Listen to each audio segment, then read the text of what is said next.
السلام عليكم ورحمة الله وبركاته. الحمد لله والصلاة والسلام على رسول الله وعلى آله وأصحابه ومن والاه. أما بعد ቁጥር 13 ከተማሪዎች ለሚመጡ ጥያቄዎች መልስ የምንሰጥበት ፕሮግራም ነው። ዛሬ ከምናያቸው ጥያቄዎች የመጀመሪያው ሐጅ ላይ ያለሁኝ የከፋራ ጾም ነበረብኝ። 3 ቀን ሐጅ ላይ ያለሁኝ ጾሜ ነበረ። ወደ ሀገር ስመለስ 6 ቀን ጾምኩኝ። 10 ቀን ስላልሞላ በማንኛውም ወር መሙላት እችላለሁ ወይስ የግድ በሐጅ ወር መሆን አለበት የሚል ጥያቄ ነው። 3ቱ ቀኖች ከሐጅ በፊት ወይም ከሐጅ በኋላ ይጾማሉ።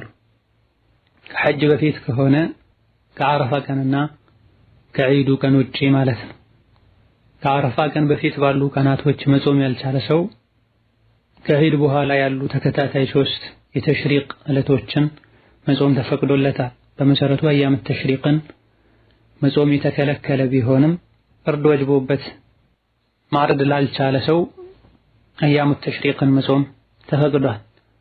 የተቀረው 7ቱን ኢዛ ረጃዕቱም ነው ያለው አላህ ተባረከ ወተዓላ ከሐጅ ስትመለሱ ነው ያለው። ይሄም 2 ወቅት አለው። አንደኛ ሐጅን እንዳጠናቀቁ እዛው ባሉበት ሆኖ መጾም ይቻላል።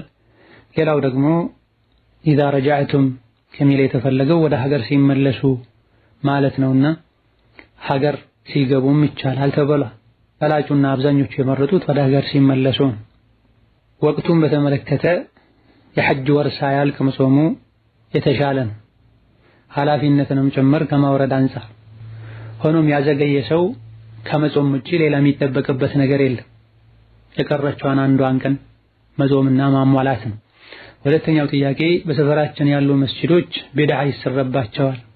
ዱዓ እናድርግ እያሉ ጫት ይቀሙበታል። እዚህ መስጂድ ሄዶ መስገድ እንዴት ይታያል?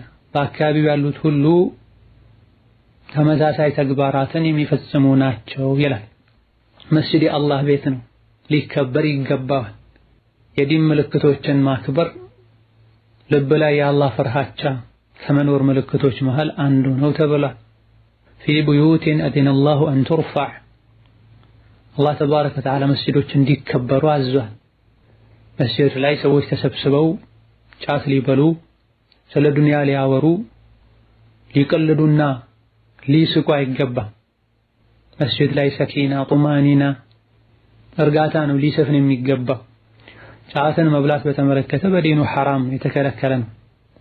ማንኛውም ጤናን የሚጎዳ ገንዘብ የሚያባክን ከዒባዳ የሚያዘናጋ አቅል የሚጎዳ ነገር በሙሉ በዲኑ የተከለከለ ነው። ጫት ጤናን እንደሚጎዳ፣ ገንዘብን እንደሚያባክን፣ አቅል ላይ ተጽዕኖ እንደሚያሳድር የታወቀ ነው። ቤት ውስጥ መብላቱ መንገድ ላይ መብላቱም የተከለከለ ነው። መስጂድ ላይ ሲሆን ደግሞ ይበልጥ ይከለከላል። ወንጀሉ የከፋ ይሆናል። ለዒባዳ የተሰራ ቦታ ላይ አላህን ማስቀየምና ወንጀል መስራት ከመሆኑ አንፃር ማለት ነው። የበለጠ ደግሞ የሚከፋው ጫቱን የዱዓ መሳሪያ ሲያደርጉት ነው።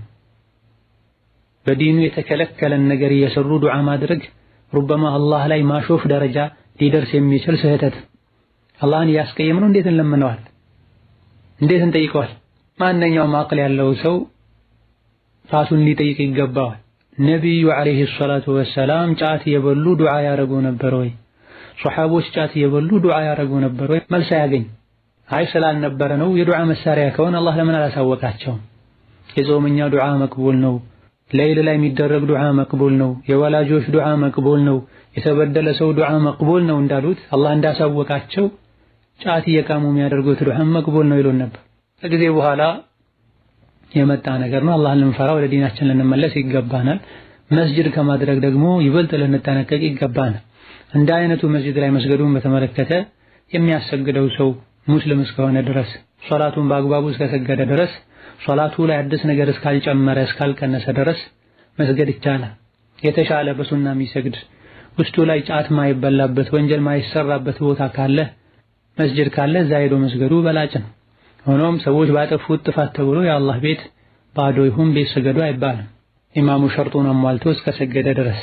ሌላኛው ጥያቄ በተለያዩ አጋጣሚዎች ዳዕዋ በሚዘጋጅበት ሰዓት በተለይ በአንዳንድ ዩኒቨርሲቲዎች ዳዕዋው በሚከፈትበት ወቅት በቁርአን መክፈትና ዳዕዋው ሲጠናቀቅ በቁርአን መዝጋት ከሰለፎች ከደጋግ ቀደምቶች የተገኘ ነውን የሚል ጥያቄ ነው። ቁርአን የወረደው የሰው ልጆች ሊቀሩት ሊሰሩበት ነው። ሰዎች ለዳዕዋ ተሰብስበው ሰዎችን ከምንመክርበት ነገር አንዱ ቁርአን ነው። ፈዘክር ቢልቁርአን መን የኻፉ ወዒድ ተብሏል። የጌታውን ዛቻ የሚፈራን ሰው በቁርአን አስፈራራ ተብሏል። መሆኑም ሰዎች በተሰበሰቡበት አጋጣሚ በቁርአን መገሰጽ፣ ቁርአንን ማሰማት፣ መፈሰር ይቻላል። አላሁመ ኢላ ጥያቄው ላይ እንደተነሳውና ብዙ ጊዜ እንደሚታየው ሁሌ በቋሚነት የስብስቦች የሙሐደራዎች መክፈቻ ቁርአን ማድረግ ሱና ነው ተብሎ መታመን የለበትም። በዚህ መልኩ ማድረጉ ሱና ነው ሳንል ሁሌ ደግሞ በቋሚነት ሳናደርገው የግድ ሙሐደራ በተባለ ቁጥር መክፈቻውን ቁርአን ማድረግ አለብን ሳንል አልፎ አልፎ ቢደረግ ችግር የለውም።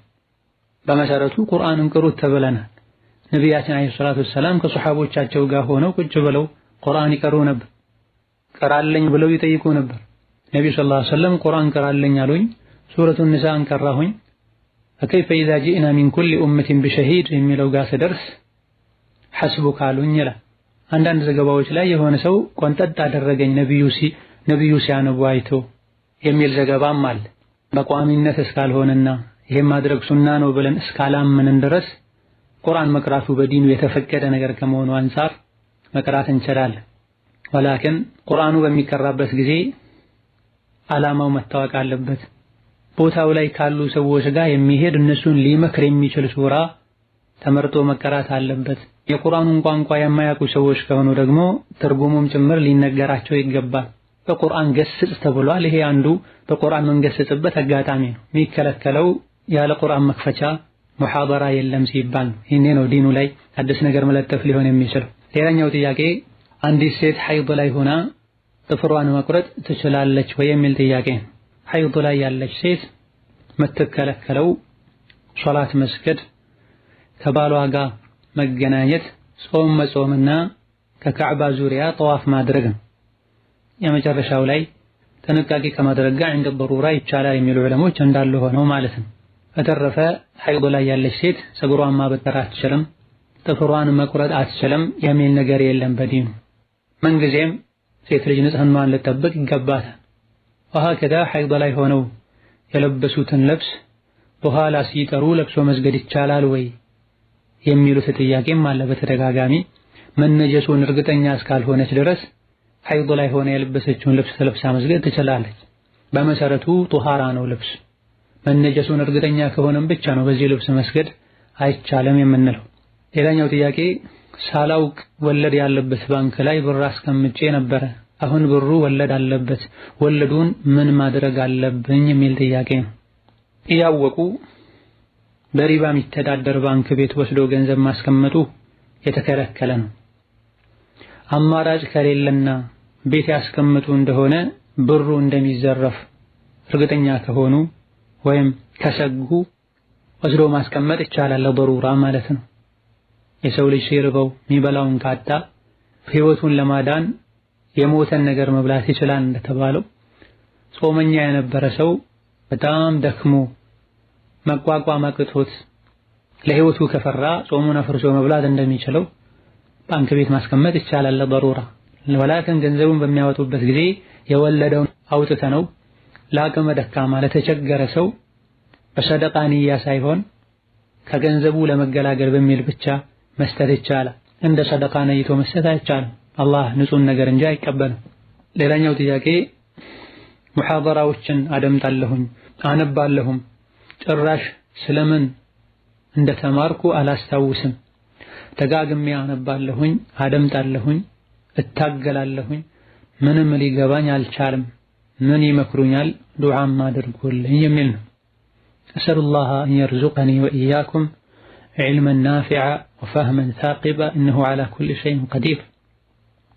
የሸሪዓ እውቀት አላህ ተባረከ ወተዓላ ለሰው ልጆች ከሰጣቸው ትልልቅ ጸጋዎች መሃል አንዱ ነው። ቁርአንን ሐዲስን ከማወቅ ዲንን ከመረዳት የተሻለ ለሰው ልጆች የተሰጠ ጸጋ የለም ከሰላም ቀጥሎ። የአላህ ተባረከ ወተዓላ ኒዕማ እኛ ላይ እንዳይቆይ የሚያደርጉ ነገሮች አሉ። ከዚህ አንዱ የኒዕማውን የጸጋውን ደረጃ አለማወቅ ነው። ለጸጋው ጥበቃ አለማድረግ አለመከታተል እንደዚሁ ደግሞ ወንጀሎችን ማብዛት ነው። ወንጀልና አላህን ማስቀየም ይሄን ኒዕማ ወይም እንዳናገኘው ያደርጋል ወይም ካገኘነው በኋላ እንድንነጠቅ ያደርገናል።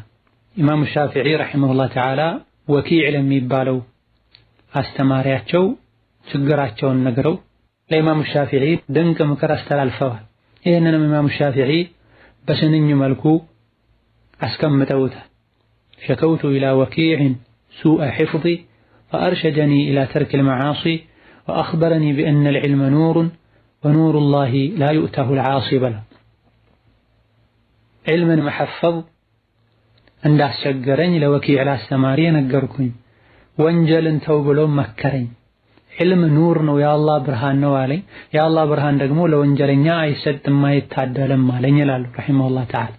ኢዳ ወንጀልን መተውና መራቅ ትልቁንም ትንሹንም ተስፋ ሳይቆርጡ በተደጋጋሚ መሞከር፣ ጥሩ ግንዛቤ ካላቸው ተማሪዎች ጋር አብሮ ማጥናት፣ ዋናውና ትልቁ መሳሪያ ደግሞ አላህ እንዲያገራልን ዱዓ ማድረግ ነው።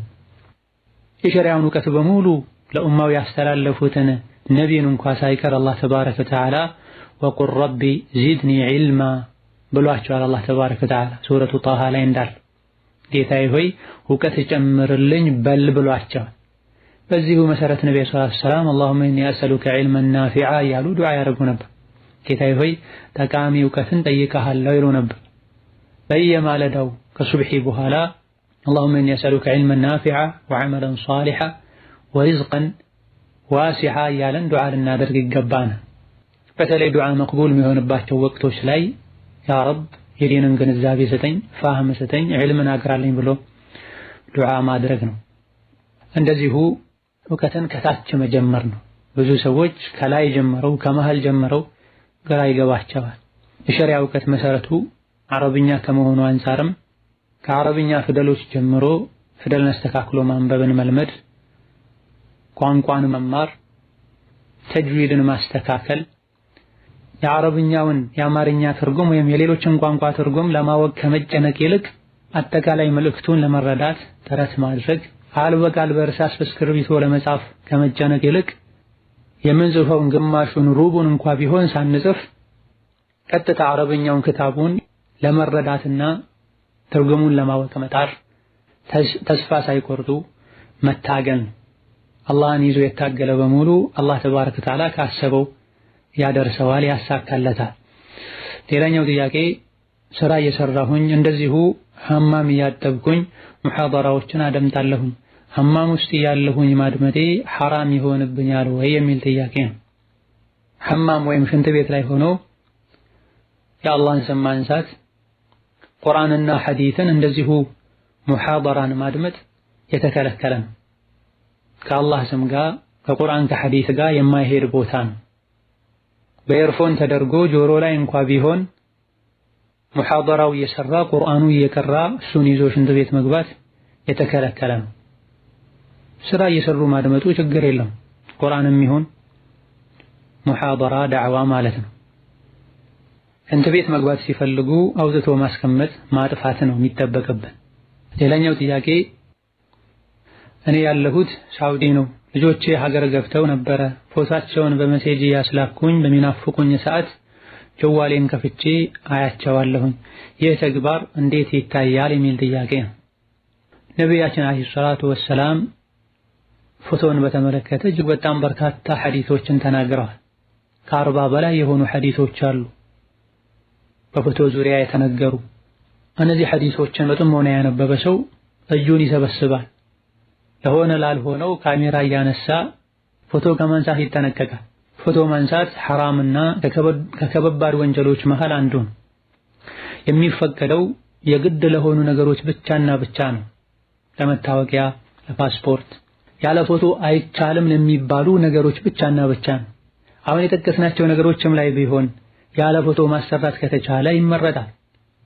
በዘመናችን የነበሩ የፎቶን አደገኝነት ያወቁ አንዳንድ ዑለማዎች ረሂመሁሙላህ ወሐፊዘል አህያአ ሚንሁም ብር እንኳ በኪሳቸው ይዘው ማይሄዱ ነበሩ። ያለ ፎቶ መታወቂያም ያሰሩ ነበሩ። ያለ ፎቶ አይቻልም የተባሉ መታወቂያ ሳይዙ የሚሄዱም ነበር። ፎቶ ያለበት ቤት መላኢካ አይገባም፣ ፎቶን የቀረጸ የቂያም ቀን ሩህ አስገባበት ተብሎ ይገደዳል፣ እስካላደረገም ይቀጣል፣ መቼም ማድረግ አይችልም።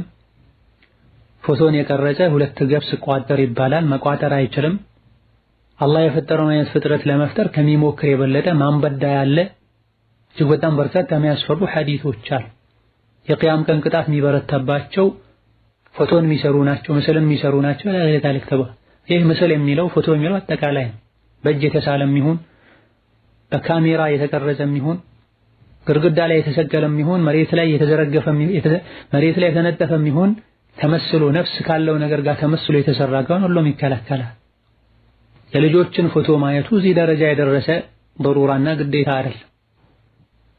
በቀጥታ ደውሎ ማየት የሚቻልበት ሁኔታ ካለ ማመቻቸት ነው። እንደው ነገሩ ከልክ አልፎ አንዳንድ እናቶችን እንደሚያደርጋቸው ውስጥ ላይ ትልቅ ጉዳትን የሚያስከትልም ይሆን እንደሆነ በዲኑ ነገሮች በጠበቡ ቁጥር ይሰፋሉና እንዲህ አይነት ችግር አለብኝ እንዲህ የሆንኩኝ ነው እንዲህ ነገር እየገጠመኝ ነው ተብሎ ያለውን ነገር አስረድቶ እንደ ግሉ ችግር መፍትሄ የሚፈጠርበት ሁኔታ ሊኖር ይችላል። ወላከን ልጆቼን አፈቁኝ፣ እናቴን አፈቀችኝ፣ ቤተሰቦቼን አፈቁኝ በሚል ብቻ ፎቶ እያነሱ መላክ አንስታችሁ ላኩልኝ ማለት ራስም ወንጀለኛ መሆን ነው፣ ቤተሰቦችንም ወንጀለኛ ማድረግ ነው። ነቢያችን ሰለላሁ ዐለይሂ ወሰለም ምስልን አይተህ ሳታስወግደው አትለፍ ብለዋል ዐለይሂ ሰላቱ ወሰላም። ማንሳቱ እንደሚከለከለው ሁሉ ያለ ምክንያት ማስቀመጡም ጭምር ይከለከላል። ሌላኛው ጥያቄ አሰሪ በሽተኛ ናት፣ ራሷን አታውቅም፣ እሷን ገላዋን የማጥባት እኔ ነኝ፣ በማጠቤ ሐራም ይሆንብኛልን የሚል ጥያቄ ነው። የራሷ ልጆች የልጅ ልጆቿ የቅርብ የስጋ ዘመዶቿ ቢያጥቧት የተሻለ ነው። ይሄን ማድረግ የሚችሉ ከሌሉ ወይም ደግሞ እነሱ ካልቻሉ ሴት ሰራተኛ ብታጥባት ችግር የለውም። ወላኪን ከተቻለ ስስ ነገር ላይ ዋላይ እንደለበሰች ማጠብ ቢቻል መልካም ነው። በዚህ መልኩ ካልተቻለም አውራዋ ላይ አፍረተ ገላዋ ላይ ልብስ መኖር አለበት። አፍረተ ገላዋን ቀጥታ በባዶ እጅ መንካት አይቻልም፣ ማየትም አይቻልም። እነዚህ ነገሮች ከተሟሉ የግድ ከሆነ አሁን ማጠቡ ይቻላል። ሌላኛው ጥያቄ አንዲት አማኝ ሴት ያለ መሕረም አንድ ቀን እስከነሌሊቱ አትጓዝም የሚለውን ሐዲስ መንገዱ በዘመናዊ መጓጓዣ ከሆነና ባሱ ውስጥም ብዙ ሰዎች ስላሉ ያለ መሕረም መሄድ ትችላለች ወይ የሚል ጥያቄ ነው። ነብዩ ሰለላሁ ዐለይሂ ወሰለም ሶሒህ በሆነ በርካታ ሐዲስ በአላህና በመጨረሻው ቀን የምታምን ሴት ያለ መሕረም አትጓዝ ብለዋል። አንዳንድ ሐዲሶች ላይ የአንድ ቀን ከነሌሊቱ መንገድ ብለዋል። አንዳንዶቹ ላይ የአንድ ቀን ጉዞን ተብሏል። አንዳንድ ሐዲሶች ላይ ርቀቱን ወደ በሪድ ወደ ማይል አውርደውታል ዐለይሂ ሰላቱ ወሰላም። እነዚህ ሐዲሶችን አንድ ላይ አድርገን ስናጠናቸው የተፈለገው ርቀት ሳይሆን ሴት ልጅ መንገደኛ የሚያስበላትን ጉዞ ዝግጅት የሚያስፈልገውን ጉዞ ያለ መሕረም እንዳትሄድ ማለት ነው የተፈለገው። አንድ ቀን እስከነሌሊቱ የሚያስጉዝን ጉዞ አትጓዝ ያሉት የጠየቃቸው ሰው ሊጓዝ አስቦ የነበረው አንድ ቀን ከሌሊት የሚፈጅ ጉዞ ከመሆኑ አንፃር ስለ ግለሰቡ የሚሄደው መንገድ ተናገሩ እንጂ ምንጊዜም ቢሆን ሴት ልጅ አንድ ቀን እስከነሌሊቱ ወይም አንድን ቀን የሚያስኬድ ጉዞ ከሆነ አትሄድ፣ ከዛ በታች ከሆነ ትሄድ ማለት አይደለም የተፈለገው። ምክንያቱም በርካታ ሐዲሶች አሉ በበሪድና በሚል የተገደቡ ማለት ነው። 30-20 ምናምን ኪሎ ሜትር ሁሉ መንገድ እስከሆነ ድረስ ከተማ ለቃ እስከወጣች ድረስ መሄድ እንደማትችል የሚያሳዩ ማለት ነው ያለ መሕረም። ሐዲሱ ላይ ያለ መሕረም ነው ያሉት፣ ያለ ሰው አላሉ። ባሱን የሚሞሉ ሴቶች ቢኖሩ ወንዶች ቢኖሩ ከሷ ጋር ከጎኗ የሚሆን ባሏ፣ አባት፣ ወንድሟ፣ አጎቷ ወይም እሷ ማግባት የማይችሉ የስጋ ዘመዶች እስከሌሏት ድረስ መጓዝ አትችልም። ታማኝ ሴቶች ከሆኑ መንገዱ ሰላም ከሆነ በአየር በመኪና በባቡር ከሆነ ይሄ ሁሉ ከጊዜ በኋላ የመጡ ሰዎች ያደረጉት እስቲስና ነው። ነብዩ ሰለላሁ ዐለይሂ ወሰለም በአላህና በመጨረሻው ቀን የምታምን ሴት ያለ መሕረም አትጓዝ ብለው ሲናገሩ አንዱ ሱሐቢ ተነስቶ እኔ ለጂሃድ ተነስቻለሁኝ ባለቤቴ ደግሞ ሐጅ ልታደርግ ተነስታለች ሲላቸው ነብዩ ሰለላሁ ዐለይሂ ወሰለም ሂድ ከሚስትህ ጋር ሐጅ አድርግ ወይም አስደርጋት ነው ያሉት። ከሷ ጋር ምን አይነት ሴቶች አሉ? ጥሩ ሰዎች ከሆኑ አብራቸው ትሄዳለህ። እንደሚታወቀው በነብዩ ዘመን በድሮ ዘመን ረጅም ጉዞን ሰዎች ለብቻቸው አይጓዙም። በተለይ ለሐጅ ሲወጡ የአንድ ሀገር ሰዎች ተሰብስበው ነው የሚወጡት። ከመሆኑም ጋር ነብዩ ሰለላሁ ዐለይሂ ወሰለም ሂድ ከሚስትህ ጋር ሐጅ አድርግ ነው ያሉት። ያለ መሕረም መሳፈር ላይ ሴት እህቶች አላህን ሊፈሩ ይገባቸዋል። በርካታ ነገሮች ላይ ጠንካራ ከመሆናቸው ጋር ኢማናቸው ላይ ዒልማቸው ላይ ጥሩ ናቸው ከመባላቸው ጋር ያለ መሕረም መሳፈሯ ጉዳይ ላይ ኢማናቸው ሲፈተን ይታያል ብዙዎች። ያውም ሌላ ጊዜ ሌሎችን የሚመክሩ የሚቆጡ ናቸው። ሒጃብ አታድርጊ፣ መጅነቢ ትጨብጫለሽ፣ ኢኽቲላጥ ታደርጊያለሽ፣ ከወንድ ጋር ከልክ በላይ ትቀራረቢያለሽ እያሉ ሌሎችን ይመክራል። ከመሆኑም ጋር እረፍት መሄድ አማረኝ የሆነ ጉዳይ አለኝ እያሉ በአየርም በባቡርም በመኪናም ሲመላለሱ ይታያል። መንገድ ላይ ሊከሰት የሚችለውን ነገር ማንም አያውቅም። አይከሰትም ብለን እንኳ የተለያዩ ጥንቃቄዎችን ብናደርግ ወንጀል ነው። ነቢያችን ሰለላሁ ዐለይሂ ወሰለም በአላህና መጨረሻው ከምታምን ሴት ያለ ማህረም አትጓዝ ብለዋል። ይሄን ትዕዛዝ ጥሳ ተጓዘች ማለት ኢማኗ ደክሟል ማለት ነው። የሰው ልጅ ዋና ሀብቱ ኢማኑ ነው። ከኢማን ጋር የሚጋጭን ነገር ልናደርግ አይገባም። አላህን ልትፈሪ ይገባሻል እህት ሆይ። ሌላኛው ጥያቄ ባለቤቴ ወደ ከተማ ስራ መስራት ፈልጎ ኢቃማ ስለሌለው ለስራ ማፈላለጊያ ብሎ 5000 ሪያል ከፍሎ ፎርጅድ ኢቃማ ማውጣት ፈልጎ ነበረ። ይህ እንዴት ይታያል የሚል ጥያቄ ነው። ፎርጅድ ኢቃማ ወይም ፎርጅድ ሰነድ ማሰራት በዲናችን የተከለከለ ነው፣ ሐራም ነው። ከከባድ ወንጀሎች መሃልም አንዱ ነው። ነቢያችን አለይሂ ሰላቱ ወሰላም ከበባድ አጥፊ ወንጀሎችን ልንገራችሁን አሉ። አስከትለውም በአላህ ማሻረክ፣ ወላጆችን መበደል፣ በውሸት መመስከር አሉ። ጋደም ብለው ነበር፣ ተነስተው ቁጭ ብለው በውሸት መመስከር ብለው ተጋገሙ። አረ እንደው ዝም ቢሉ እስክንል ድረስ አሉ ሰሐቦች። በውሸት የመመስከርን አደገኝነት ለመግለጽ ማለት ነው። ትክክለኛ ያልሆነን የኛ ያልሆነን ሰነድ የኛ ነው ትክክለኛ ነው ብለን አስመሰለን ማሰራት በውሸት መመስከር ነው። በተጭበረበረ ሰነድ የሚሰራ ስራ በረካ አይኖርም። የሙስሊም ባህሪም አይደለም። ርዝቃችሁን በዚህ መልኩ እንጂ አታገኙም አልተባልንም። የርዝቅ በር ሰፊ ነው። ኢቃማ ካላገኘ ሀገር አለው ሀገሩ ገብቶ አላህ ተባረከ ወተዓላ የርዝቅ በር ይከፍትለታል። በጌታው ተማምኖ ይስራ። ትክክለኛውን መመካት በጌታችሁ ብትመኩ ወፎችን እንደሚረዝቀው አላህ ይረዝቃችሁ ነበር ብሏል ነብዩ ሰለላሁ ዐለይሂ ወሰለም። የግድ ርዝቃችን ነገሌ የሚባለው ሀገር ላይ ነው ያለው ልንል አይገባን። በእርግጠኝነት አግኝተን እንበላዋለን አንበላውም ለማናቀው አዱንያዊ ጥቅም ብለን ደምወዝ ብለን የአላህን ቁጣ የሚያመጣን ነገር ከባድ ወንጀል የተባለን ነገር ልንዳፈር አይገባን። ፎርጂድ ሰነድ አሰርቶ በዛ ተቀጥሮ ስራ ሰርቶ ደምወዝ ማግኘት ወንጀል ነው። ሌላኛው ጥያቄ ባለቤቴ ያደገው አጎቱ ጋር ነው። የእሱ አጎት ለኔ አጅነቢ ይሆንብኛል ወይ የሚል ጥያቄ ነው። የባል አጎት ለሴት ልጅ አጅነቢ ነው። የባል ወንድሞችም አጅነቢ ናቸው። ከባሏ ጋር ግንኙነት ያላቸው ወንዶች ለሷ አጅነቢ የማይሆኑት የባል አባቱ፣ ባል ከሌላ ሚስት የወለዳቸው ልጆቹ፣ አያቶቹ ናቸው አጅነቢ ሊሆን የማይችሉት። አማ ወንድሞቹ፣ አጎቶቹ፣ የአጎቶቹ ልጆች ለሚስቱ መሕረም አይሆኑም፣ አጅነቢ ናቸው። ከነሱ ጋር ቢያድግም ከሌላ ሰው ከቤተሰቡ ጋር ቢያድግም ማለት ነው። ምናልባት ከነሱ ጋር አድጎ ያጎቱን ባለቤት ጡት ጠብቶ ከሆነ አጎቱ የጡት አባቱ ስለሚሆን ይቻላል። ብዙ ሰዎች እዚህ ላይ ሲሳሳቱ ይታይ። የባለቤቴ አክስት ናት ያለ አጅነቢ ሴትን የሚጨብጥ ወንድ አለ። የባለቤቴ አጎት ነው ያሉ ከሱ ተነጥለው የሚቀመጡ የሚጨብጡት የሚስሙት አሉ። ስህተት ነው። የባል አጎት አጅነቢ ነው። የባለቤት አክስትና እህትም አጅነቢ ናቸው። ሌላኛው ጥያቄ ባለቤቴ ሀገር ነው ያለው ፎቶ ላኪልኝ ይለኛል። ፎቶ ሐራም ነው አልልክም ስለው የባልሽን ሐቅ ለምን አታከብርም ይለኛል። ፎቶ አልክም በማለቴ የሱን ሐቅ እንዳልጠበቅኩኝ ይቆጠራል ወይ የሚል ጥያቄ ነው። ስለ ፎቶ ከላይ ብዙ ተብሏል። ማንኛውም ሰው ማንንም በወንጀል ሊያዝ አይገባም። ባልና ሚስት መታየት ከፈለጉ በቀጥታ ተደዋውለው መታየት ይችላሉ። የቀጥታው ፎቶ ቀርጾ ከመላኩ በተወሰነ መልኩ ይሻላል፣ ከፈተናም ይጠብቃል። የባል ሞባይል ቢሰረቅ አሊያ ደግሞ አደብ የሌላቸው ሰዎች አንስተው ቢጎረጉሩ የሴት ልጅ ክብር ይነካል፣ የሚስቱ ክብር ይነካል፣ ሒጃቧ ይገለጣል።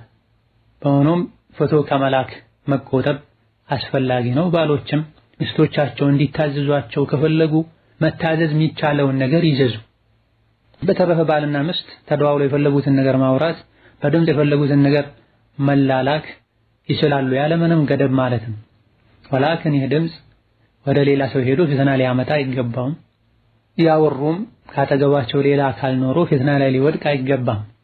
መታየቱ የግድ ከሆነ ላይቭ ኮል መጠቀሙ የተሻለ። ሌላኛው ጥያቄ ባለቤቴ አስካሪ መጠጥ ይጠጣል፣ በሚጠጣበት ጊዜ አብሬ አልተኛም ብለው ሐራም ይሆንብኛል ወይ? ሐቁን አለመጠበቅ ይሆንብኛል ወይ የሚል ጥያቄ ነው። ኸምር መጠጣት በዲናችን ሐራምና ከባድ ወንጀል ነው። አቅል ያለው ሰውም ኸምርን ሊጠጣ አይገባው፣ ከዲኑ እንኳ በፊት ማለት ነው። እንዴት ብሎ አላህ የሰጠውን አቅል የሚያስወግድ ትርፍን ቃል የሚያናገር የሚያደርጉትን ያሉበትን እንዳያውቁ ምናልባትም ትቦ ላይ ገደል ላይ እንዲገቡ የሚያደርግን ነገር አቅል ያለው ሰው እንዴት ይጠቀማል? ሴት ልጅ ባሏ አስካሪ መጠጥ የሚጠጣ ከሆነ ፋሲቅ ነው፣ ከዲን ያፈነገጠ ነው። ራሷን ለሱ አሳልፋ ልትሰጥ አይገባት። እማ እኔን ምረጥ፣ ጌታን ፈርተህ ከዚህ ነገር ታቀብ፣ ካልሆነ ኸምር ከመረጥክ እኔ ኸምር ከሚጠጣ ሰው ጋር አብሬ አልተኛም ማለት ትችላለች። ሌላኛው ጥያቄ እኔ ያለሁት ሳውዲ ነው፣ ባለቤቴ ሀገር ነው ያለው። ኒካህ ካሰረን 6 ወር ሆኖናል። 6 ወር ካለፋችሁ ኒካህ ይወርዳል አሉኝ። ይህ እንዴት ይታያል የሚል ጥያቄ። ይህ እጅግ በጣም በተደጋጋሚ የምንሰማው አላዋቂዎች የነዙት ብዙ ለዲናቸው የሚጓጉ ሰዎች እንዲጨነቁ ያደረገ ንግግር ነው። ዲኑ ላይ ምንም አይነት መሰረት የለውም። አይደለም 6 ወር 6 ዓመት 60 ዓመት እንኳ ተራርቀው ቢኖሩ ባል ፈትቻለሁ ብሎ እስካልተናገረ ወይም ደግሞ ፈትቻለሁ ብሎ ጽፎ በተለመደው ፍርማው ወይም በማህተም አስደግፎ እስካላከ ወይም ቅርብ ለሆነና ለሚታመን ሰው ገሊትም ፈትቻለሁ ብሎ እስካልነገረ ድረስ ወይም ደግሞ እሷ በድሎኛል ሐቄን አልጠበቀም ብላ ቃዲ ጋር ሄዳ ቃዲ ጉዳዩን አይቶ ተፈተሻል እስካላላት ድረስ ኒካሑ ሊወርድ አይችልም፣ በህይወት መኖሩ እስከተረጋገጠ ድረስ ማለት። የለም በህይወት ተብሎ እንኳ የተገመተ እንደሆነ ምን ያክል ጊዜ ይጠበቅ? ፉቃሃዎች ረሂመሁሙላህ ተዓላ የዳሰሱት ጉዳይ ነው። ይሄን ያክል ጊዜ ይጠበቃል፣ ከዛ በኋላ ሞቷል በማለት ተፈርዶ ቃዲ ጉዳዩን አይቶ ሌላ ታገባለች። ከዛ በኋላ እንኳ ቢመጣ የቀድሞ ባሏ ሊሆን የሚችለው ኋላ ላይ መጥቶ ላገባት ባል ማህሩን ሰጥቶት ነው የሚያሰናብተው። ሌላ ንካሁን ከማሰር ሳያስፈልገው ከሚስቱ ጋር አብሮ ይኖራል። የለም ሞቷል ተብሎ ሁሉ ከተፈረደ በኋላ ሌላ ባል ካገባች በኋላ እንኳ ማለት ያለ እውቀት የሚናገሩ ሰዎች አላህን ይፍሩ። ምንጩ የት ምን እንደሆነ ሳያውቁ ያነበቡትን ሁሉ እንደ ቁርአን ሐዲስ የሚያስተላልፉ ሰዎችም ጥንቃቄ ያድርጉ። ከተለያያችሁ 6 ወር ስለሆነ ኒካህ ማሰር ወጅብባችኋል ተብያለሁኝ፣ ሀገር እንደገባሁኝ ከባሌ ጋር መገናኘት አልፈልግም፣ ባሌ ደግሞ እኔ ነኝ የምቀበልሽ እኛ ጋር ነው የምታርፊው ያለኝ ነው ብለው ተጨንቀው የሚጠይቁ ብዙዎች አሉ። የሚጠይቁትም አላህን ይፍሩ፣ ማን እንደሚጠይቁ ሊያውቁ ይገባቸዋል። የሚናገሩትም ያለ እውቀት ከመናገር ሊታቀቡ ይገባቸዋል። العلم قال الله قال رسوله وقال الصحابة فما عداه فهو وسواس الشيطان تبلا እውቀት ማለት አላህ እንዲህ ብለዋል፣ ረሱል እንዲህ ብለዋል፣ ሱሐቦች ታቢዒዎች እንዲህ ብለዋል ነው። ከዚህ ውጭ ያለ ነገር በሙሉ የሸይጣን ዊስዋስና ጉትጎታ ነው። በተለይ ባለንበት ሶሻል ሚዲያ ህዝቡን ባጥለቀለቀበት ወቅት ላይ ስሙ መሐመድና አህመድ ከሆነ የመጣላቸውን ሁሉ ከቁርአን ከቡኻሪ ከሙስሊም የተገኘ ሐዲስ የቁርአን ጥቅስ የሚመስላቸው ሰዎች አሉ። አንተ ማነህ ጌታ መጣኸው ደሊሉ ምንድነው መባል አለበት። عموما ለስድስት ወር መለያየት ለስድስት ዓመት መለያየት ለ20 ለ30 ዓመት መለያየት ፍቺ አይሆንም። ከሁለት አንዱ ወይም ሸሪዓ ፍርድ ቤት ላይ ባል እስካልፈታ ወይም ሸሪዓ ፍርድ ቤት ላይ ሄዳ ጉዳዩ ታይቶ እስካልተፈታ ድረስ ማለት ነው። ሌላኛው ጥያቄ አንድ ሰው ልጄን ኒካህ አሳስርልኝ ብሎ ሌላውን ሰው ቢያወክል ተወካዩ ሰው ሌላን ሰው ቢያወክል የሁለተኛው ተወካይ ኒካሁን ቢያስር ኒካሁ ትክክል ይሆናል ወይ የሚል ጥያቄ ነው። የመጀመሪያው ተወካይ የልጅቷ ኃላፊዎች ሲወክሉት አንተ ዳራት ወይም ደግሞ ሚሆናትን ሰው ፈልገህ ወክልላት ያሉት እንደሆነ ራሱም እንዲያስር ሌላም እንዲወክል ስልጣኑ ተሰጥቶታልና ምንም ችግር የለውም እንላለን። ወላኪን ውክልና የተሰጠው እንዲድር ብቻ ከሆነ ሌላን ሰው እንዲድር ማድረግ አይችልም። እሱ የተወከለ ሰው ስራው የተገደበ ነው።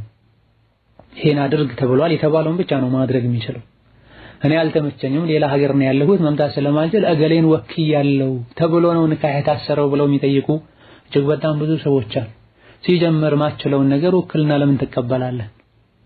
የማይችሉበት ምክንያቱም ብዙ ጊዜ ምንድነው ሲባል እጅግ በጣም ቀላል የሚባል ምክንያት ነው። እኔ ያለሁት እገሌ የሚባል ከተማ ነው እነሱ ያሉት እገሌ የሚባለው ከተማ ነው ይላሉ።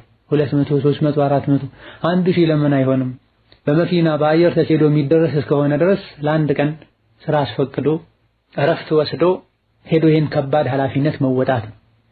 ጋብቻ ሁሉም ዘንድ የሚታወቅ ነገር ነው። ኒካህ እንዳስር ኃላፊነት ተጥሎብኛል ብሎ ማስፈቀድ መሄድ ይቻላል። የማይችሉ ከሆነ ሲጀመርም እኔ አልችልም ብሎ ማለት ነው።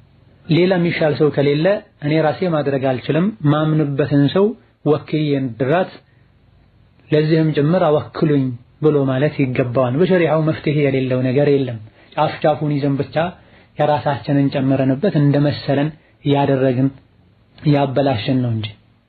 ሌላኛው ጥያቄ እናቴ የወለደችኝ ያለ ኒካህ ነው። አባቴን አላውቀውም እሱም አያውቀኝም። አሁን ላገባ ነበረ ወኪል ሊሆነኝ የሚችል ሰው ማን ነው የሚል ጥያቄ ነው። ወኪል ሊሆነኝ የሚችል ሰው ሳይሆን የሚባለው የሚድረኝ ማን ነው ነው የሚባለው። የሴት ልጅ ወኪሏ ማን ነው አይባል። ሚድራት ማን ነው ወይም የሚድራት ሰው ተወካይ ማን ነው ነው የሚባለው። ይሄ ግንዛቤ መስተካከል መቻል አለበት። ሴት ልጅ ልታገባ ስትል ወኪልሽ ማን ነው ይሏታል። አባቷ አያቷ ቁጭ ባሉበት ኒካህ ሊታሰር ሲል ሄዳችሁ ጠይቋት ማንን ወክላለች ይባላል። አጎቴን ወክያለሁ ትላለች። አባት ያለ አያት ያለ አጎት ተወክያለሁ ብሎ ኒካህ ያስራል። እሷ ኒካህ ለማሰር የመወከል መብት የላትም። ለሴት ልጅ ኒካህ የሚያስሩት ወልዮች ናቸው ወንድ የሆኑት በአባቷ በኩል ያሉት አባቷ አያቷ ልጇ ሸቂቅ ወንድሟ በአባት የምትገናኝ ወንድሟ ሸቂቅ አጎቷ አባቷ በአባት በኩል የሚገናኘው አጎቷ ከሌሉ ሸሪዓ ፍርድ ቤት ኒካህ ይታሰራል። ያለ በቂ ምክንያት እንቢ ካሉ ሸሪዓ ፍርድ ቤት ይታሰራል። አባት እንቢ ካለ ከታች ያለው አያት ልጅ ወንድም ኒካህ እንዲያስር ይደረጋል እንጂ ሴት ልጅ ወክያለሁ በይ ወኪልሽ ማን ነው አትባል። አባት ቁጭ ብሎ አጎቴን ወክያለሁ ትላለች። ምናልባት አጎቱ የእናቷ ወንድም ሊሆን ይችላል። ኒካህ ማሰር አይችልም على الراجح من اقوال العلماء። አባት ያለ ልጅ ቢያስር ኒካሁ ትክክል አይሆን በተለይ እስካላጸደቀውና እስከተቃወመ ድረስ። እዚህ ወኪል ማን ይሆነኛል ሳይሆን ማን ይድረኛል ነው የሚባለው። ቤተሰቦቿ ካፍር የሆኑ አሊያ ደግሞ ወላጅ የሌላት ወይም ወላጇ ማይታወቅ ሴት ልጅ ወልይ ሆኖ ኒካህ የሚያስርላት ቃዲ ነው። ነብዩ ሰለላሁ ዐለይሂ ወሰለም ለሴት ልጅ ኒካህ የሚያስሩ ሰዎችን ማንነት ከገለጹ በኋላ የተጣሉ የተጋጩ እንደሆነ ሐኪሙ ቃዲው ወልይ የሌለው ሰው ወልይ ነው ብለዋል። ኒካህ ማሰር የሚችል ወንድ የሌላት ሴት ኒካህ የሚያስርላት ሸሪዓ ፍርድ ቤት የሚሰራ ቃዲ ነው። ቃዲ በምንልበት ጊዜ እውቅና ያለው ህጋዊ ቃዲ መሆን አለበት። በየመንደሩ ጥምጣም ጠምጥመው 200 ብር 300 ብር ለመቀበል ያሉ ቃዲ ነኝ ብለው የሚያስሩት የሰውን ህይወት ዲን የሚያበላሹት አይደሉም። ቃዲ ሊባል የሚችለው በህጋዊ መንገድ እውቅና ተሰጥቶት የቃዲ ማህተም ኖሮት ታዋቂ ቃዲ ሲሆን ብቻና ብቻ ነው። አማ ፍቅህ ቀርቻለሁ ወይም ድሮ የሆነ ጊዜ ላይ ቃዲ ነበርኩኝ ያሉ በየመንደሩ ተሸጉጠው ቃዲ ነኝ የሚሉት አላህን ሊፈሩ ይገባቸዋል።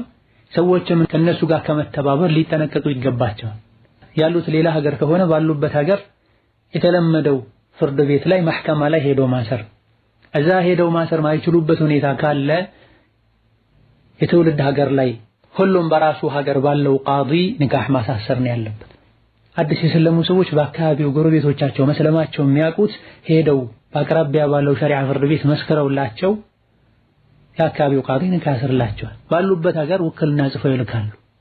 ነገሮች ከተወሳሰቡና ከከበዱም ያውቃሉ የሚባሉ ሰዎችን ቀርቦ ማማከር ነው።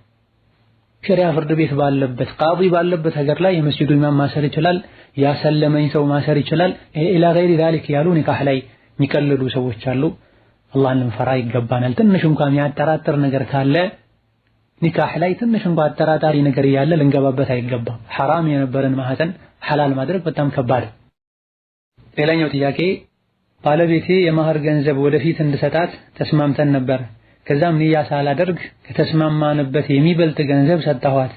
ይህ ማህር መሆን ይችላል ወይስ እሷን አሳውቂያት እንደገና መስጠት አለብኝ የሚል ጥያቄ ነው። ነቢያችን አለይሂ ሰላቱ ወሰላም ኢነመል አዕማሉ ቢንኒያት ወኢነማ ሊኩሊ እምሪኢን ማ ነዋ ብለዋል። ስራ ተቀባይነት የሚያገኘው አንዱ ከሌላኛው የሚለየው በንያ ነው። የሰው ልጅ የንያውን ነው የሚያገኘው ብለዋል። ገንዘቡ ሲሰጥ ምንም እንኳ ከፍተኛ ገንዘብ ቢሆን ማህር ተብሎ እስካልተነየተበት ድረስ ማህሩን ሊተካ አይችልም። የሰጧትን ወስዶ እንደ ማህር ብሎ መስጠት ደግሞ አይቻልም። ሀዲያ ከሰጡ በኋላ መልሶ መውሰድ አይቻልም። ስለዚህ በአዲስ መልኩ ነይቶ ይሄ ማህርሽ ነው ብሎ መስጠት ግዴታ ይሆናል። ወሀከዛ የሆነ ሰው ዕዳ ቢኖርብን በሆነ አጋጣሚ ላይ ካለብን ዕዳ የሚበልጥ ወይም ግማሹን ሊሆን የሚችልን ገንዘብ ስለተቸገረ ብቻ ዝም ብለን ብንሰጠው አሊያ ደግሞ ሰደቃ ብለን ብንሰጠው ዕዳውን ሊሸፍን አይችልም። ወሀከዛ ለሆነ ሰው ስጦታ ብለን የሰጠነውን ገንዘብም ኋላ ላይ ዘካ ሲወጅብብን እሱን ዘካ አድርጌዋለሁ ማለት አንችልም። ማህርም ላይ ይሄን ነው የምንለው። ሌላኛው ጥያቄ ቤተሰቦቼ ክርስቲያን ናቸው፣ ላገባ ነበር። የማገባው ልጅ ቤተሰቦቹ ለኔ ወኪል ሆነው ኒካህ ቢያስሩልኝ ይቻላልን? ተመሳሳይ ጥያቄ ከላይ ተመልሷል።